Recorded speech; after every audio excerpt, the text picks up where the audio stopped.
কারুর ইংরাজি। আমরা সকলকে সম্মান করি।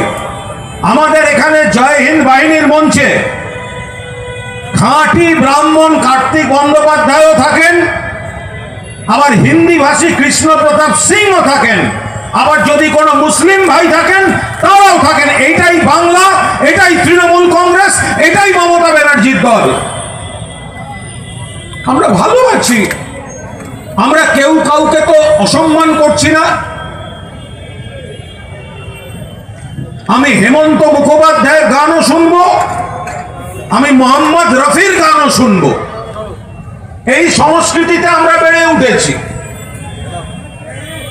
সেখানে বিজেপি ভেদাভেদ নিয়ে আসছে, কখনো হিন্দু মুসলমান, কখনো বাঙালি অবাঙালি।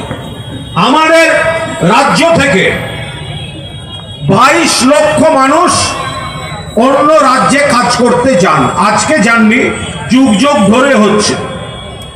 আবার তাদের অনেকে কোনো না কোনো শিল্পে অত্যন্ত দক্ষতার সঙ্গে কাজ করেন, সেই জন্যই তাদের নিয়ে যাওয়া হয়, সেই স্কিলটা তাদের আছে।